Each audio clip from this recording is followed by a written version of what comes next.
The doors to the throne chamber hissed open before I could announce myself. Protocol demanded I wait, but the child in my arms was dying, and protocols had never accounted for human desperation. Princess Sarah stood at the far end, her crystalline form refracting the chamber's violet light into 1,000 dancing fragments. Her 4 eyes widened as I crossed the threshold, boots echoing against polished stone that hummed with ancient power. Behind her, mounted on a dais that seemed carved from a single piece of midnight, sat the queen. I'd never seen Queen Bashara before. No human had, not in the 3 years since first contact. She was larger than I'd imagined, her carapace the color of deep ocean trenches, segments flowing with bioluminescent patterns that pulsed in rhythm with something I couldn't hear. Her face was unreadable, alien in ways that made my hindbrain scream, but her stillness spoke of absolute authority. "Forgive me," I said, voice steady despite the hammering in my chest. "But she's dying."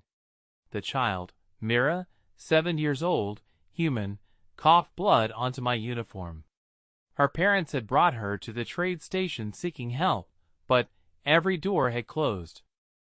Every official had cited protocols. Every physician had quoted xenobiological incompatibility. I'd been passing through when her father grabbed my sleeve, and I'd seen the truth in his eyes. His daughter had minutes, not hours. Princess Sarah's mandibles clicked rapidly, a sound I had learned meant distress. "You cannot be here. The throne chamber during contemplation is forbidden to, I know." I interrupted, knowing it was a mistake but unable to stop. "I know what I'm risking. But your mother is the only one with access to the medical bay in the royal sanctum. The only one who can authorize emergency intervention for non-citizens." Queen Bashara hadn't moved. Her massive form remained perfectly still, but her pattern shifted from deep blue to something closer to amber. Her secondary arms, folded beneath her primary set, twitched once. Myra's breathing turned shallow. I felt her small body growing cold. "Please," I said, and hated how my voice cracked. "I'm not asking for myself. I'm asking for someone who can't ask." The queen's stillness became absolute. Even her bioluminescence froze, patterns locked in place like a held breath. The chamber itself seemed to wait, stone and air and light holding themselves in suspension. Princess Sarah moved first, stepping toward me with movements both graceful and uncertain. "Mother, he violated." The queen raised one primary hand. The gesture was small, but Princess Sarah stopped mid-step as if she'd struck a wall. When Queen Bashara finally spoke, her voice resonated through the chamber like the lowest notes of an organ, felt as much as heard. "You are Lieutenant Marcus Chun, human, assigned to diplomatic security detail. Your file indicates 47 citations for protocol violations, but 0 casualties under your watch." I hadn't expected her to know my name. "Yes, Your Majesty. And yet you enter my private sanctum uninvited during sacred hours, carrying a dying child who is not your kin, not your species' responsibility, breaking laws that carry exile as minimum punishment." Her head tilted, a movement that seemed to study me from angles I couldn't perceive. "Why?" "Because no one else would." The silence that followed felt infinite. Myra's breathing hitched, stopped, started again weakly. "Mother, please," Princess Sarah said softly. "The human child. I see her." The queen's pattern shifted again, cycling through colors I had no names for. "I see what Lieutenant Chen sees. A life measured in heartbeats. A calculation where protocol becomes meaningless against mortality." She rose from her throne, and I understood why no human had been granted audience before. She was magnificent and terrifying, grace and power made physical, her presence filling the chamber like pressure before a storm. She descended the dais in 3 fluid movements and stopped before me. Up close, her patterns were hypnotic, fractals of light that seemed to contain depths. Her primary eyes focused on Mira, then on me. You gambled your career, your freedom, and, potentially your life on the possibility that I would value mercy over law, Queen Bashara said. That is either profound wisdom or profound foolishness. I have not yet decided which. Does it matter? I asked. If she lives? Something shifted in the Queen's expression, too alien to read but somehow conveying recognition. She reached out one elegant primary hand, and, for a moment, I thought she would touch Mira, but instead, she tapped a pattern against her own thorax. A door I hadn't noticed slid open behind the throne, revealing corridors lit in clinical white.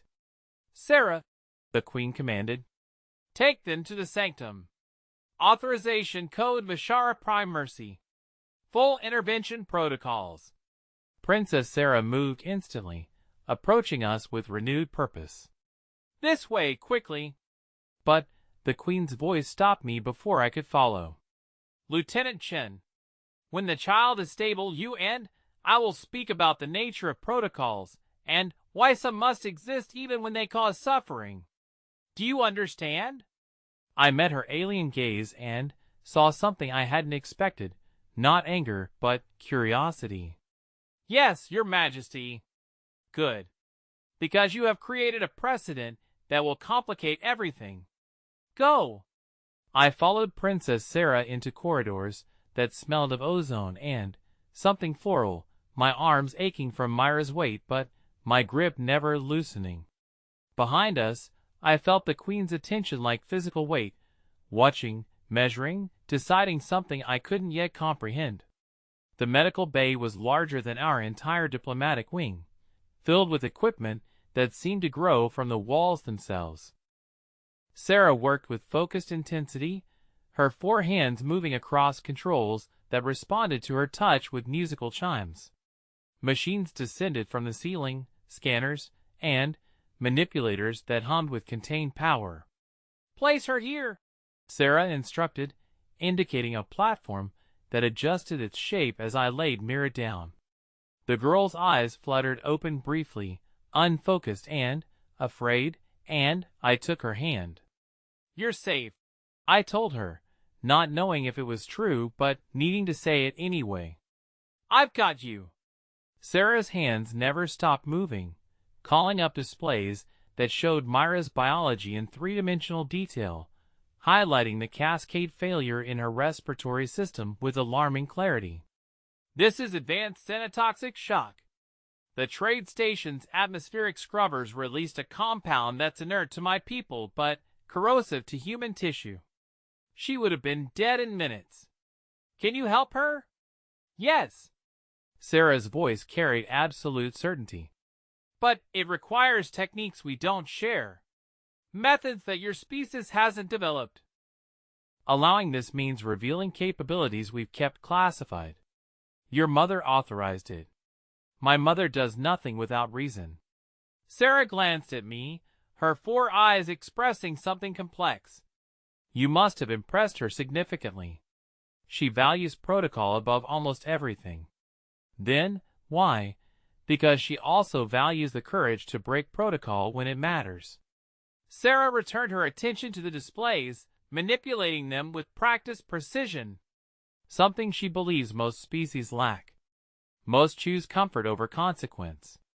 A device lowered over Mira, generating a field that made the air shimmer. The girl's breathing immediately eased, color returning to her face in visible waves. I felt tension drain from my shoulders that I hadn't realized I'd been carrying. She'll sleep for several hours while the regeneration completes, Sarah explained. But she'll recover fully.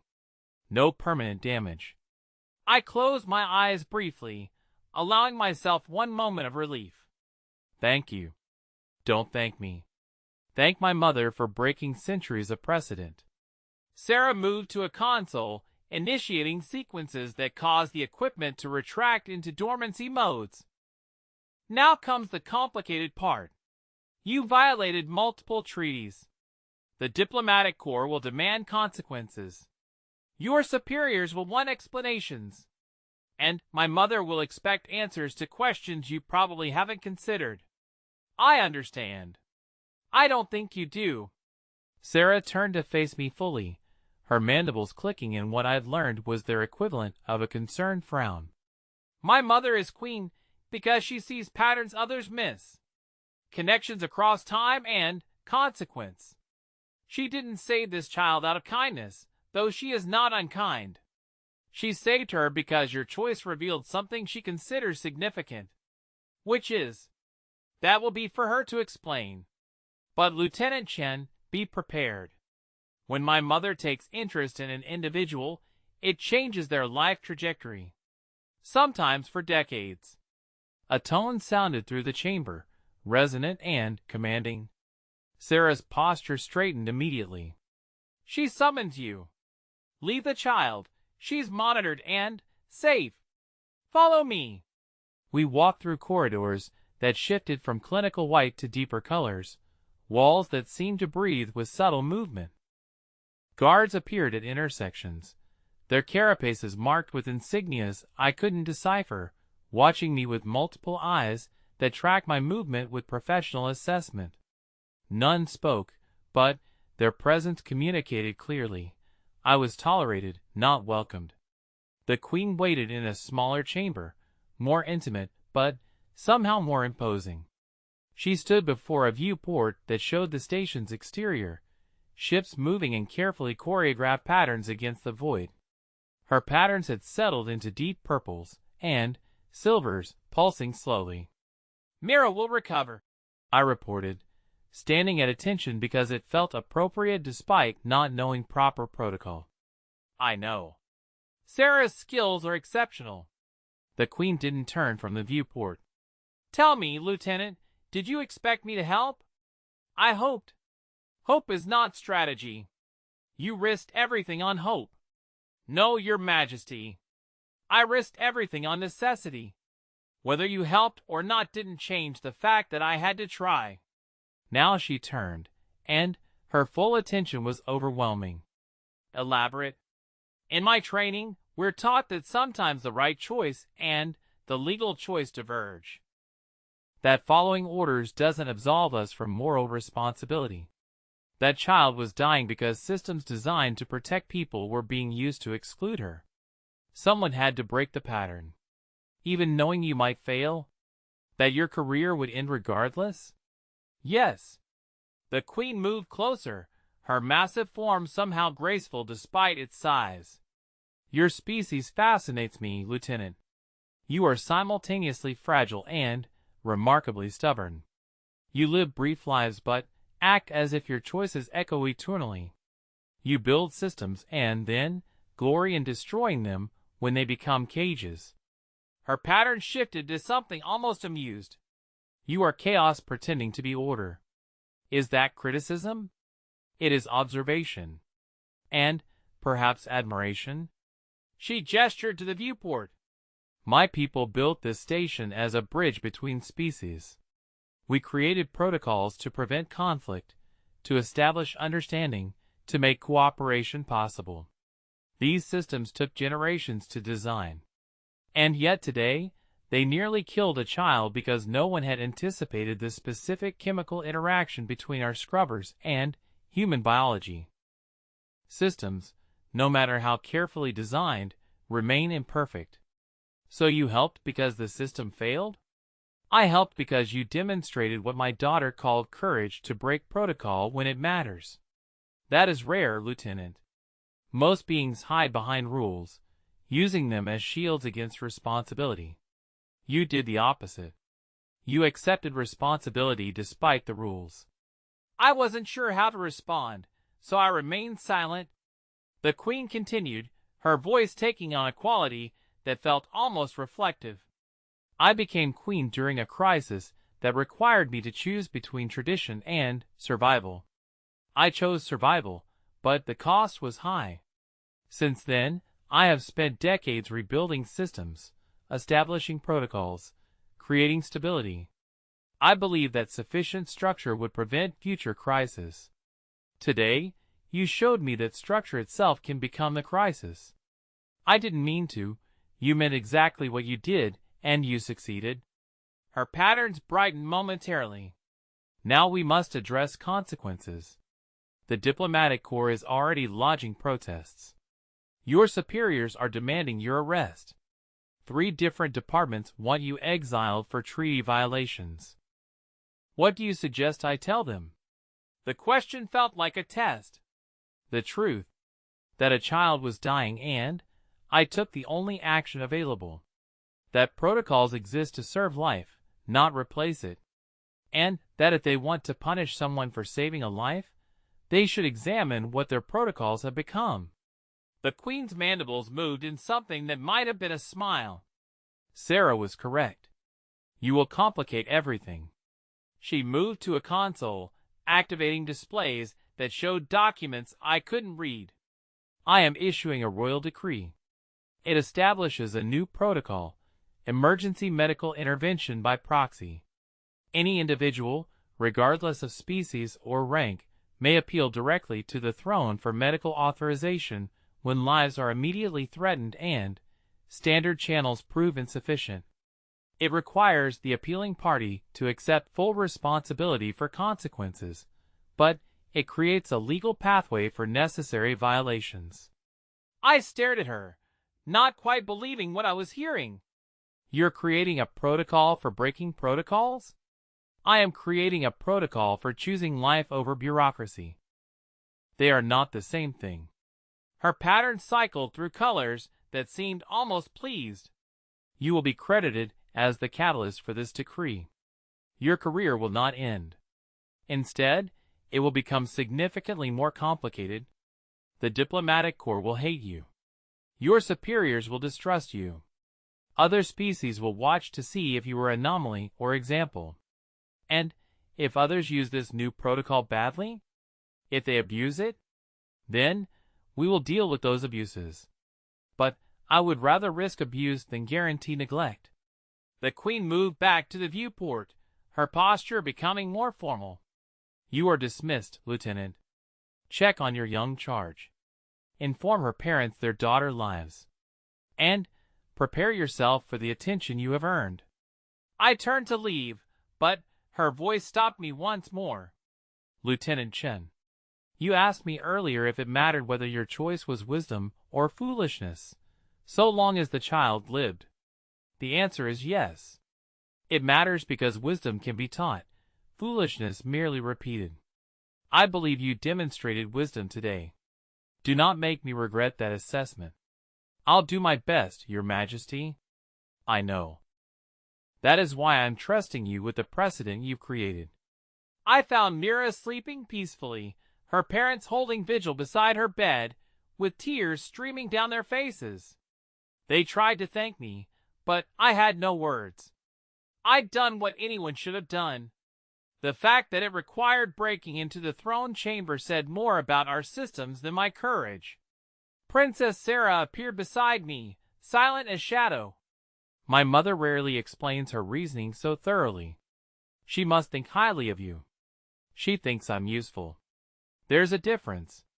For my mother, they are the same thing. She doesn't waste time on beings who lack potential for significance. Sarah's mandibles clicked thoughtfully. You've changed something fundamental today, Lieutenant. I'm not certain yet if that change will be positive or catastrophic, but I suspect we'll all find out together. No pressure. Quite a bit of pressure, actually. But her tone carried something like humor. Welcome to royal attention, Lieutenant Chen. Your life just became exponentially more interesting. She was right, though I didn't fully understand how right until the messages started flooding in. Demands for interviews. Threats from bureaucrats whose authority I'd circumvented. Praise from individuals who'd faced similar walls. Condemnations from species who saw my actions as dangerous precedent. All of it noise surrounding a simple truth. A child had been dying, and now she wasn't. 3 days later, Mira left the station with her parents, healthy and whole.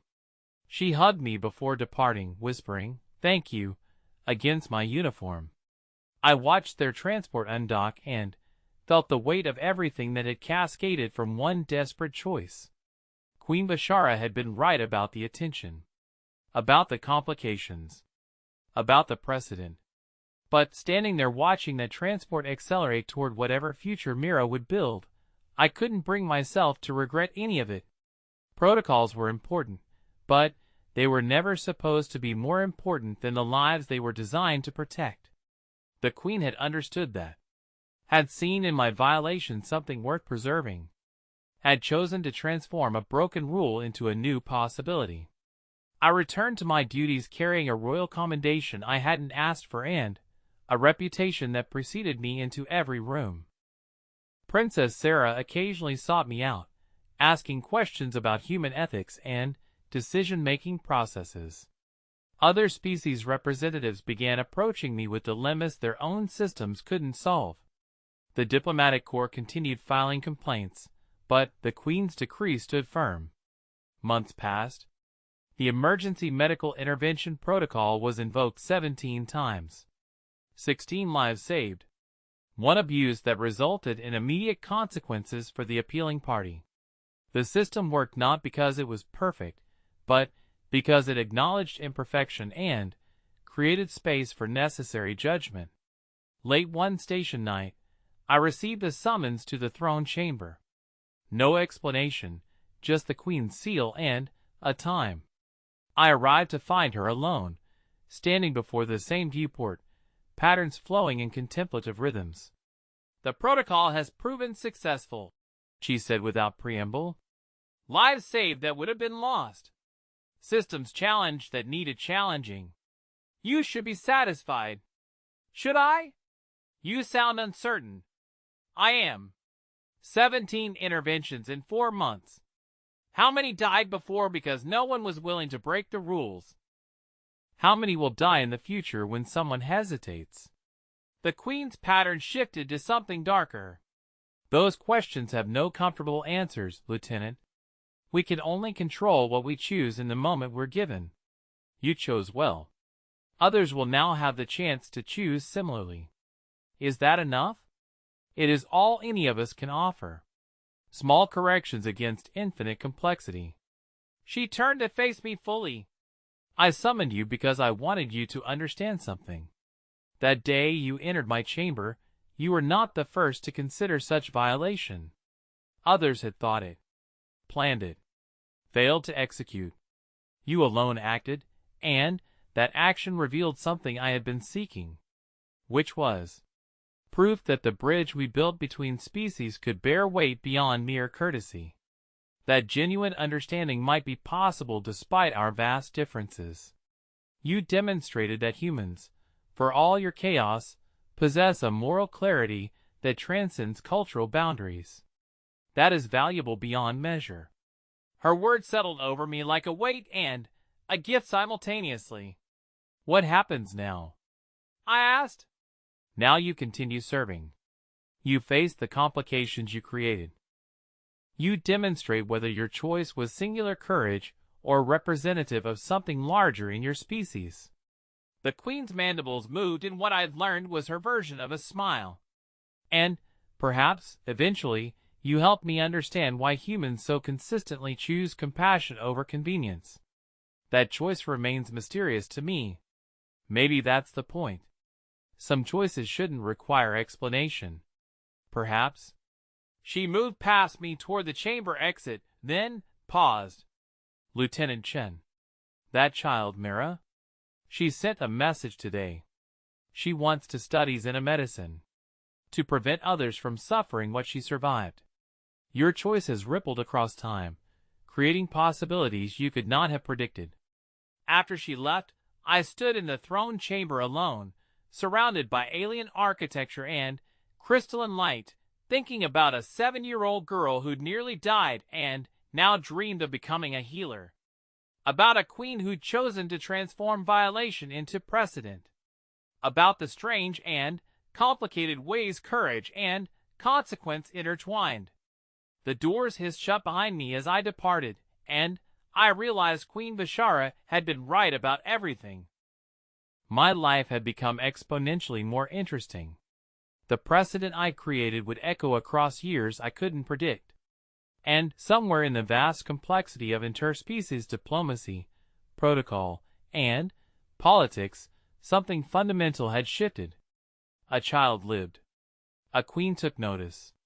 And the universe became slightly more capable of mercy. That, I decided, was enough.